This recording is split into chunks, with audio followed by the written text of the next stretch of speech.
Welcome back to On Texas Football. I'm Jeff Howe, joined by Bobby Burton and Gerry Hamilton, bringing you the latest breaking transfer portal news on a busy whirlwind weekend on the 40 acres. Gerry, I'll start with you. Edwin Joseph, safety out of Florida State. We reported this earlier on Saturday over at ontexasfootball.com. Texas getting a visit from one of the top safety prospects in the portal. Yeah, On Texas Football broke this news that Edwin Joseph, 6'1", 190, out of our favorite high school at OTF, Chaminade, Madonna. That's where he went to high school, signed with FSU. Little background on Edwin Joseph. He is on campus, 6 foot, 190-pound safety, had 37 tackles, 3 interceptions this season, his first year starting for the Seminoles. He picked FSU over Penn State, Auburn, Louisville, and South Carolina. Out of high school, made OVs to all of those schools. He is an active defender, really good playmaker on the ball. He played wide receiver. He played defensive back for Chaminade Madonna, played on the same team there with Jeremiah Smith, won multiple state championships at Chaminade Madonna. But Edwin Joseph, one of the top safety prospects in the portal, is on campus right now for his visit at Texas, and we did break that news earlier this morning. Gerry, real quick, we talk about his versatility. You look at his snap counts according to Pro Football Focus this year, 30 as a defensive lineman in some blitz situations, about 175 in the box, 75 at safety, 339 covering the slot. So he is a versatile guy. Yeah, he is a versatile guy. I mean, look, we'll see if he could play some nickel as well, Bobby. He's got that versatility Edwin Joseph has. But also a guy, look, let's mention this too. Blake Gideon was in Georgia Tech in the ACC this year. He saw Edwin Joseph play. So there's some familiarity there, not only from a recruiting standpoint in high school with Texas, because Mark Orfe obviously recruited that Florida area while at Rutgers, but there's some familiarity with Joseph as a player outside of Will Muschamp, who obviously is a big fan of his, to bring him in for a visit. Bobby, let's go. Yeah. Sorry, Bobby. Well, let me finish about Edwin Joseph, if you don't mind, real quick, because we need to talk about defensive back overall. Yeah. The reality of it is we've said from the start, Gerry and Jeff, that Texas is looking for guys with experience and starting experience at the major conference level. Okay, well, Edwin Joseph fits that bill, right? Especially at a position in safety where they don't have the numbers. They also have the idea that maybe they want to push Grayson Littleton out the corner to see reps there. Okay. Now there's also news breaking today that Bo Masco, a young man that we did a profile here on Texas Football, the cornerback out of Rutgers, that Mark Orfe signed while at Rutgers, is going to be making an official visit on Monday as well. He's actually at his an uncle's funeral today, if you believe it or not, and that's why he's not visiting today. But these two DBs are 2 of 10 to 13 players visiting Texas this weekend. We're going to talk about all of those guys, or not all of them, a lot of them here in this update. Jeff, the piece that I think is important with Edwin Joseph, with Bo Masco, Texas has a young group of defenders coming back. They lose Michael Taft, who's been a little bit of the glue. They lose Manny Muhammad, right? A lot of starts between the two of them. Last year, I felt like the defensive backfield, with the loss of Andrew Makuba and Jade Barron and so much experience, they didn't really get their bearings until late in the year, right? And so I feel like Texas is saying no. Again, using that kind of nomenclature we've been talking about, the term all in, yeah. I think it applies to every position. And I think that's what Edwin Joseph, Bo Masco, those kind of guys show as Texas, and Brandon Harris, Coach Steve Sarkisian, and Will Muschamp, and all of the staff kind of look at the entire roster as a whole. It's not about any one position, even though, us as guys standing back, look at it, we were prioritizing. Wait, they got to go get offensive line. That's got to be done. They're looking at it differently than we are. How can we upgrade the roster everywhere? And I think a guy like Edwin Joseph, added to a Xavier Phillips to me, Jelani McDonald, who's already returning, things start to look a little bit different in that secondary. Gerry, I'll go with you real quick, piggybacking on Bobby's point. When you look at all the moves they're making, the guys they're targeting in the portal, moving on from Pete Kwiatkowski, bringing Will Muschamp back, bringing Blake Gideon back, Sark mentioned it in the press conference after he made the Will Muschamp move, but the further removed we get from it and start to get some clarity on the portal, it's becoming really clear he was not happy with where the pass defense was, and he's not leaving that chance. He wants that pass defense fixed and better in 2026. Yeah, no doubt. And I think the other thing, I think he's looking for a little more size at some spots too in the secondary. And look, I think a lot remains to be seen what happens with Grayson Littleton in terms of position. But you mentioned how much Edwin Joseph covered in the slot. He's a little bigger guy, 6 foot, 190 pounds. And Will Muschamp historically has played some bigger guys at the nickel position or in the slot. So that will be interesting to see as well, because we talk about that a lot. What is Grayson Littleton going to play next year at Texas? But I also think the versatility in that secondary is big.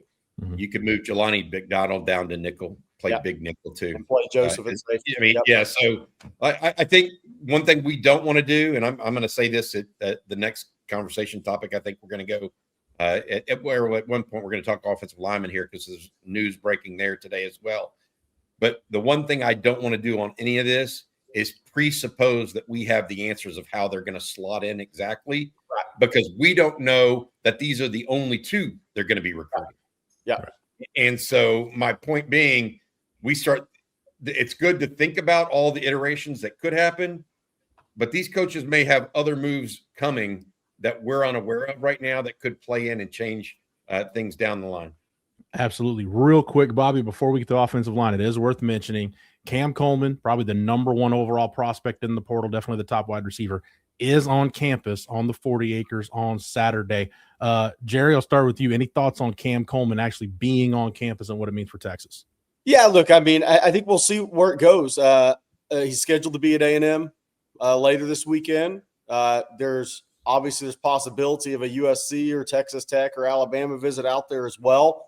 But obviously when you have the full attention of the staff and the quarterback at Texas and everybody else, it's a big recruitment for the Longhorns. And so we'll see where it goes. I mean, obviously he's one of the top targets, if not the top target in the portal. I think Jaden Woods is a tremendous prospect, by the way, if you're ranking guys. But Cam Coleman being on campus when he's greeted by everybody, that's a big deal. Yeah. Including Arch Manning, we're told, greeted Cam Coleman at the facility on a Saturday. Behind the scenes, somebody passed along that they felt like he looked like $1 million, theoretically $1 million, maybe more than just $1 million. But my point is, like, he's like how you draw him up, and that's no surprise. We've seen him on the field. The good thing about portal recruiting, and it applies to Cam Coleman, they've done it at the college level. These guys, all these guys that we're talking about with Texas, like Edwin Joseph had 37 tackles and 3 interceptions last year. Yeah. He's done it at the college level. Cam Coleman done it at the college level. These aren't recruits where you're thinking, okay, how do they actually fit at the college level? Are they going to be able to handle the physicality? These guys in the portal, you definitely know a little bit more of what you're getting than when you get someone out of the high school ranks. And Cam Coleman, to your point, Jeff, number 1 overall prospect in the portal. I think Texas has got a good chance here, definitely more than a puncher's chance. I'll put it that way.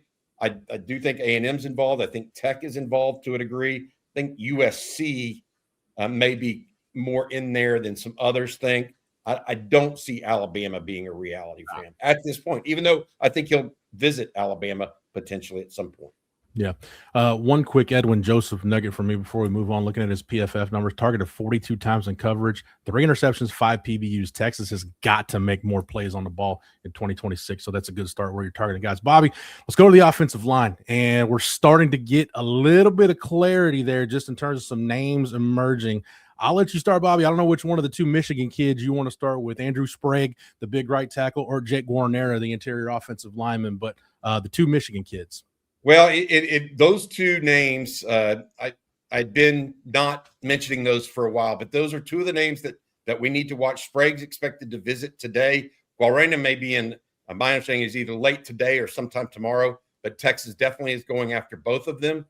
No questions asked. There's actually a 3rd offensive lineman that's on campus right now. I'm not going to release that name at this point, but we'll see what happens there. But Texas, as we talked about all off season, okay? Is Texas going to be aggressive in the portal when it comes to offensive line recruiting? The answer is yes, emphatically so. They're not just going for guys. These are two starters at Michigan, a right tackle, right guard. The guard, Guarena, to your point, Jeff, he could also play center.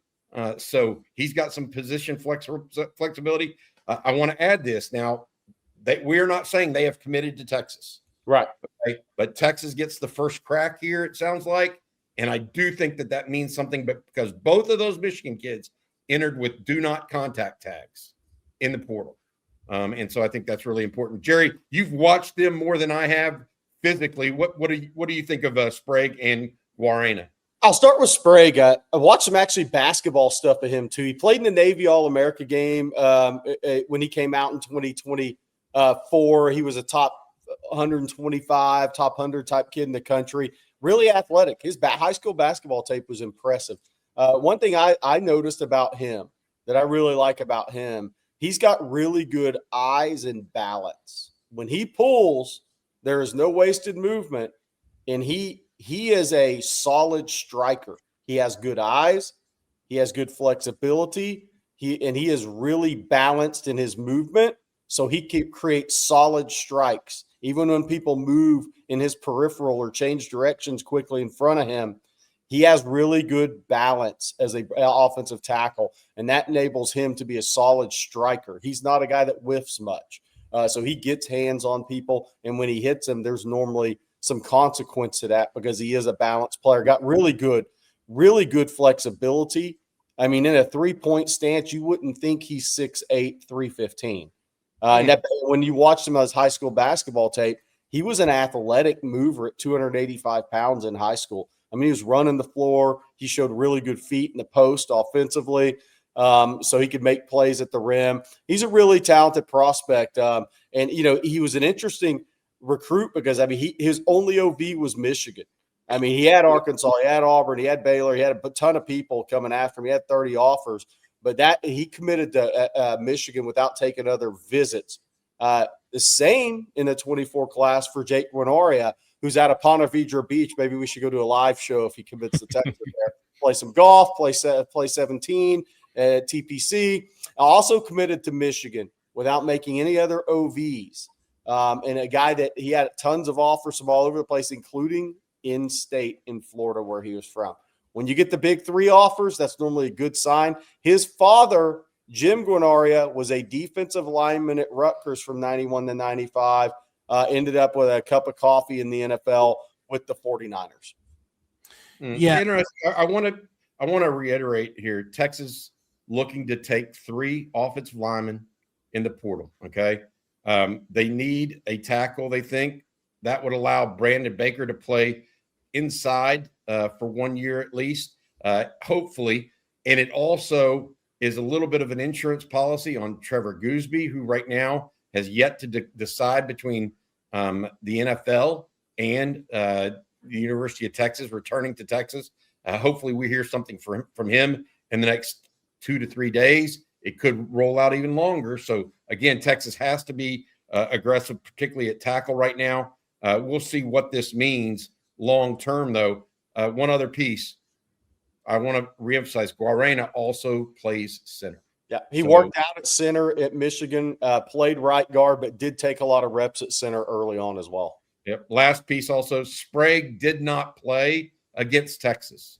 So if you go back and watch the Texas-Michigan game, he did not play against Texas. Guarena did. So Bobby, that's good to mention because I'm assuming that was an opt-out because with Andrew Sprague, I didn't hear anything. None of us heard anything leading up to the game about him being injured or opting out. Then about an hour before kickoff, it came out that he wasn't with the team. So, yeah, if you're looking for him on that tape, you're not going to find him. Gerry, I'll start with you. We've covered, just to recap, we've covered Edwin Joseph, the Florida State safety on campus. We've covered the 2 Michigan offensive linemen, Jake Guarena and Andrew Sprague. Texas interested in those guys. Cam Coleman on campus. Also, Bo Masco, the cornerback out of Rutgers, is a target for Texas. Gerry, anything we have covered, haven't covered? Final thoughts as we wrap this up. Yeah, look, again, 12, 13 visitors expected. We think Texas is going to hit that number. There will be some guys that come in later today and tomorrow throughout the weekend. We mentioned Bo Masco on Monday, a guy that Mark Orfe recruited to Rutgers before coming to Texas. He's out of Kissimmee, Osceola in the Orlando area at corner, really physical corner, good playmaker at Rutgers. So we'll see what happens there. Jaden Woods, the transfer out of Florida. I want to mention this. Florida has not thrown in the towel on him despite him visiting Texas this weekend. John Summerall and that staff is trying to meet with him next week, assuming he allows that meeting to happen. So that's how much he is coveted by Florida. I was told that Florida has Jaden Woods right there with Jaden Ball and right there with Dallas Wilson in terms of their program. They think he is a future high draft pick. So something that's telling on Jaden Woods that Florida's not just throwing in the towel. They're still trying to make a push there if he allows them to. Obviously, Isaac Brown, Bobby, Louisville running back, tons of speed, tremendous playmaker, expected on campus as well. Yeah, Bobby. Gianni Spedica, the Memphis kicker, also is one that we're monitoring. He's expected on campus as well. Look, there's a bunch of guys right now. There's a linebacker that could show up here, and I'm not talking about Robert Woodyard. He's expected next week, but there's another linebacker. Ian Gerard. Yeah, Ian Gerard is on campus, the defensive tackle out of Arkansas, we believe. So there's a number of different guys, a number of different things going on right now. And the big news today, though, I think overall, guys like Edwin Joseph showing up on campus, that gives you an idea of the caliber of player Texas is looking at in the portal. In the secondary, they're looking at guys that can play immediately. And then also the two Michigan offensive linemen, both entering the portal in the last 24 hours, by the way. So Sprague announced his entrance late yesterday with a do not contact nod. Guarena, he did that this morning with a do not contact tag as well. And they're both expected to visit Texas this weekend. Gerry, I'll just throw this out there again. Jaden Woods is becoming maybe my favorite target for Texas in the portal. Throw this out there. As a sophomore in the state of Kansas, was a state qualifier for the state wrestling tournament. 2-time state discus champion at the 6A level in Kansas. That's the highest in Kansas. And I fielded a call from somebody on Jaden Woods on Friday. Said, hey, the kid had never thrown the shot put in his life. The track coach said, hey, you're so good at the discus. Why don't you just try to throw the shot? He ends up throwing it almost 57 feet and wins the state championship, and he had never done it before. So this kid is we throw that term around loosely, Bobby, freak, but Jaden Woods at 6'3", 250 with those kind of skills and explosiveness, that's about as close to a freak as you're going to get. Billy Napier called him a unicorn in a press conference this season on the same team with Jaden Ball, Dallas Wilson, DJ Lagway, some other really talented players. He was the player that he signaled as a unicorn. That is extreme natural lower body strength and explosivity. A lot of it. All right, just want to remind everybody one more time before we wrap this up, head over to ontexasfootball.com. We got so much information here on the channel, but we can only cover so much. We've got a ton over at ontexasfootball.com. You can take advantage of our Portal Madness special, $1 for your first month of access over at ontexasfootball.com. That Portal After Dark thread that Gerry started the night the portal opened. I don't even know what it's up to now in terms of views and replies, but it is off and running. Constant updates as we get information. We are posting it over at ontexasfootball.com. Again, our Portal Madness special, $1 for your first month of access. You can't get anything for $1 anymore, but we give you all we can over at ontexasfootball.com for just $1 for your first month of access. Bobby, Gerry, thank you guys for the knowledge and expertise. As always, thank you to Matthew behind the scenes for producing it. Don't forget to like this video and make sure you're subscribed to the On Texas Football YouTube channel. That way, whenever information drops here on the channel, you will be the first to know. For Bobby, for Gerry, for Matthew, for the entire On Texas Football staff, I'm Jeff Howe. Thank you so much for watching and listening. And until next time, welcome.